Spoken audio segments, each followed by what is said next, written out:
Imagine living in the 7th century. No radar, no radio, no satellites, no early warning systems.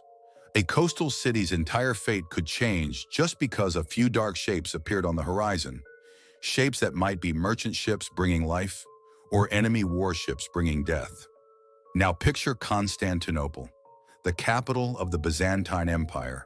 Wealthy, crowded, surrounded by walls, sitting at one of the most important crossroads in the world. It was a city everyone wanted. And in a world where empires expanded by sea, the most terrifying message was simple. An enemy fleet is coming. Because if an enemy controls the sea, they can blockade ports, cut off food supply, land soldiers, and slowly strangle even the strongest city. So Byzantium faced a brutal historical problem. How do you protect an empire when the battlefield is water? How do you stop fleets when arrows and swords are not enough?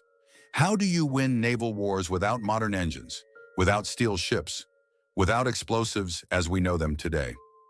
The Byzantine answer was not just military, it was technological, and it became one of the most famous lost weapons in history: Greek fire. Here is what matters most. Greek fire is not only legend or rumor. Multiple medieval sources describe Byzantium using a powerful incendiary weapon in naval warfare, often emphasizing key details. It was used by the Byzantine Navy. It created panic and destruction at sea. It could be projected toward enemy ships using devices described as siphons, a term that appears in Byzantine descriptions. And most famously, it seemed to behave in a way that terrified opponents. It did not extinguish easily with water. Now stop and think about that. Fire is supposed to die when it meets the sea. Water is supposed to be safety. But Greek fire reversed that logic, at least in the way it was experienced and recorded by medieval observers. And that creates the main mystery. If this weapon truly existed and if it was used successfully, why don't we know its exact formula today? Because here's the strange fact. We know a lot about ancient weapons. We know Roman engineering. We know medieval siege methods. We even have detailed records for many technologies. But Greek fire is different. The Byzantines treated it as a state secret. The recipe did not survive in a clear, complete, reliable written form, which means something rare happened in history. A real military technology was used in war, then protected so intensely that it disappeared with the empire itself. And this is where the story becomes even more serious. This video is not about aliens, not about magic, not about exaggerated myths. It's about what the sources actually allow us to say with confidence and what they don't. Because the truth is, we have historical testimony that Greek fire was used. We know Byzantium gained a significant naval advantage with it. We have descriptions of its delivery systems, like siphons. But we do not have the complete recipe, so the real question becomes, how did Byzantium build a weapon so effective and keep it secret so completely that even today we can only reconstruct it through clues? And once you ask that, the story turns into something bigger than a weapon. It becomes a story about power. Because sometimes the most decisive force in history isn't the number of soldiers, isn't the strength of walls, isn't even the sharpness of swords. It's a knowledge, a formula, a secret. Greek fire, the famous Byzantine incendiary weapon, is one of those rare moments in history that people remember not only as a weapon of war, but almost as a technological secret. But if we want to speak about it seriously, the best place to start is with one key question. When does Greek fire first appear? Where in history can we actually see it? When do sources mention it for the first time? First, we need to make the most important point clear. Because Byzantium never publicly recorded or distributed the exact formula of this weapon, when we say first appearance, we are not looking for a laboratory document or a technical manual. Instead, we can only define its first appearance through the earliest traces in historical sources. In other words, the historian's approach is this. In which period do the sources show Byzantium using a special incendiary weapon? Historians generally agree on one key point. Greek fire was already in use in Byzantium by at least the second half of the 7th century. And the reason is very clear. By that time, Byzantium was facing a new and extremely dangerous situation. The rapid expansion of the Arab Caliphate and the rise of a powerful naval presence in the Mediterranean. If these wars had not happened, Byzantium might not have needed such a weapon so urgently.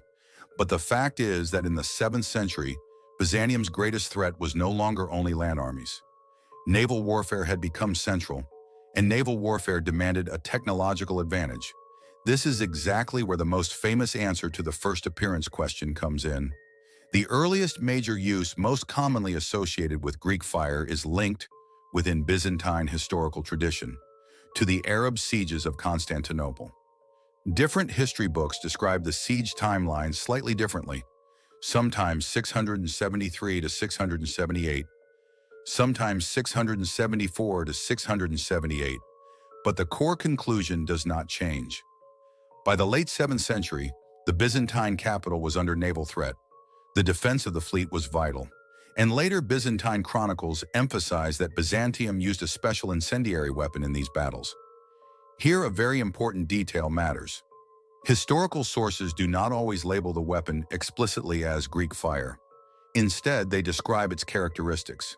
An incendiary substance used at sea against ships, causing panic in the enemy fleet, believed to be difficult to extinguish with water, launched or projected using a special device, often described as being sprayed or pumped forward.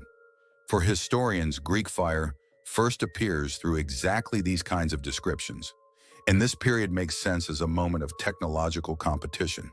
In the 7th century, Byzantium, weakened militarily, lost major territories, yet still had to defend its capital at any cost. And the most effective way to protect a city like Constantinople was naval superiority harbored defense-breaking enemy blockades at sea. So Byzantium was pushed to develop something beyond ordinary fire. That makes the rise of Greek fire in this period historically logical. Now we reach the most widely known part of the story. The invention of Greek fire is often linked to one individual, Callinicus, Callinicus. In medieval Byzantine tradition, he is described as coming from Syria, seeking refuge in Byzantium, and bringing with him the technology of this incendiary weapon. This claim is extremely well known, but the factual historical approach remains cautious. The name Callinicus does appear in the tradition and sources, but what he exactly mixed or how the weapon was precisely made did not survive in a written formula.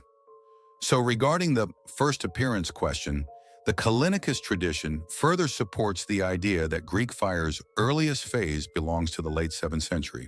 Greek fire is often described as just a burning liquid, but the historical reality is that what made it truly terrifying was not only the substance itself, but the way Byzantium used it as part of a complete naval warfare system, because Byzantine sources and later historical analysis suggest that this weapon could be projected toward enemy ships in a directed way, rather than simply thrown like ordinary fire. Byzantine warships, especially dromons, are repeatedly associated with devices described as siphons, meaning that the incendiary material could be forced out toward an enemy target in a controlled stream. And this detail matters because it separates Greek fire from simple burning pitch or torches, turning it into something closer to an engineered battlefield technology. Naval warfare in this period depended heavily on wooden ships and vulnerable sails, and Byzantium clearly understood that the fastest way to cripple a fleet was not only to kill men, but to destroy movement. Because once the sails and deck structures caught fire, a ship could lose control, become stuck in place, and turn into an obstacle that disrupted everything behind it. The Byzantines therefore aimed to use Greek fire at moments when distance and timing worked in their favor, because the closer the enemy ships approached, the more effective a projected flame stream could become, while wind, waves, and chaotic movement could reduce accuracy at longer range, which is why narrow waters, harbors, and close engagements became ideal environments for maximum psychological and physical impact. Once a ship ignited at sea, the situation became instantly catastrophic, because fire spreads quickly across ropes, pitch, wood, and sailcloth, and the crew's discipline collapses as survival instincts take over, creating panic that spreads from one ship to the next as sailors watch the flames consume the deck and hear the shouting from burning vessels nearby. Medieval descriptions repeatedly emphasize that Greek fire was extremely difficult to extinguish, and that water did not easily stop it. And even if such statements are written through the fear and exaggeration typical of war chronicles, the key point is that the weapon created the perception that the sea itself could not save you, which turned a normal escape route, jumping overboard, into another form of terror. Greek fire was not necessarily limited to projected siphons alone, because incendiary materials could also be delivered in containers, such as jars or pots that shattered on impact, spreading burning substance across a wider area of the deck, which made it useful even in messy battle conditions, where aiming a stream might be harder, and such methods fit well within broader medieval incendiary warfare traditions. But the real strategic value of Greek fire was not simply that it could burn one ship, it was that it could break an entire formation, because naval battles depend on order, spacing, and coordination. And once ships begin turning unpredictably, colliding, or retreating chaotically, archers lose position, commands fail, and even a numerically superior fleet can collapse into confusion. That is why Byzantium treated Greek fire as more than a weapon of destruction, using it as a tool to shatter blockades, defend harbors, and force enemy fleets to abandon close assaults. And in that sense, its most devastating power was as much psychological as physical, because it introduced a kind of controlled horror into naval warfare that enemies could not easily counter. And this is exactly why Greek fire became legendary, because it was not simply fire on a ship. It was Byzantium turning technology, timing, and fear into a weapon that could decide the fate of cities on the sea. Greek fire remains one of the greatest technological mysteries of the medieval world, not because historians doubt that it existed, but because the part that matters most, the exact formula, was never preserved in a clear technical record. Medieval sources describe its terrifying effect in naval warfare, Byzantine ships projecting it through devices often described as siphons, and its reputation for being extremely difficult to extinguish, sometimes even seeming to continue burning when it met water. Yet those same sources do not give us a proper chemical recipe, and Byzantium itself treated the weapon as a state secret, meaning the modern discussion of its composition can only be based on evidence in two forms: what the texts say about its behavior and what materials were realistically available in the Byzantine world of the 7th to 12th centuries. The most widely accepted historical conclusion is that Greek fire was probably based on petroleum or a petroleum-like substance, often referred to in historical discussions as naphtha. This is not random guessing. It is one of the few plausible explanations for the descriptions of fire that could persist on the surface of water, because petroleum products can float and continue burning above water rather than being instantly smothered. In addition, the Eastern Mediterranean and Near Eastern regions did have known natural petroleum sources, which makes access to such materials historically plausible. This is why many historians consider a petroleum base the strongest starting point if we want to explain the sea fire reputation without resorting to myth.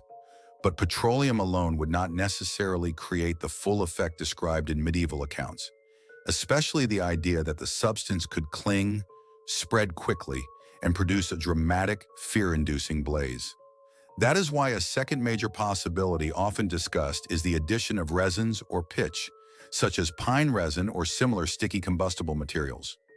These substances were well known in the ancient and medieval worlds and were used for waterproofing ships, sealing wood, and creating flammable mixtures. From a historical logic standpoint, resins would make the burning mixture more adhesive, helping it cling to wooden surfaces like hulls, sails, ropes, and decks, which could explain why sources sometimes describe it as difficult to remove or stop once it took hold. Another ingredient frequently mentioned as a reasonable historical possibility is sulfur. Sulfur was known and used in the ancient world, and it can intensify combustion and contribute to a more aggressive flame. This matters because Greek fire was not merely supposed to burn, it was supposed to shock, to terrify, to create chaos fast enough to break formations at sea.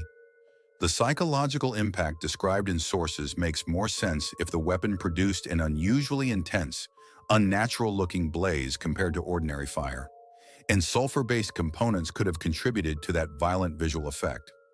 Some scholars also discuss the possibility of other combustion enhancers, not because we have a written recipe confirming them, but because the weapon appears to have had a rapid ignition and a devastating immediate effect at close range.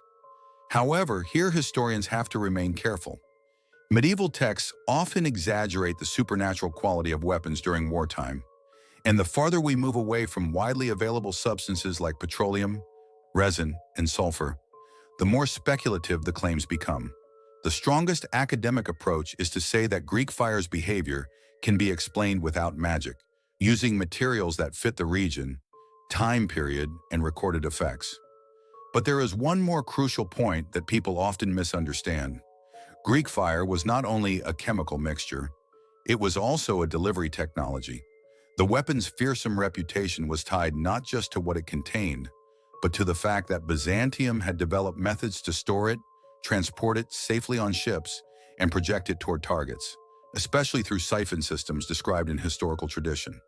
In other words, even if we could guess the general ingredients, reproducing the true battlefield effect would still require understanding the Byzantine engineering and tactical use behind it, because the formula alone was not the entire secret.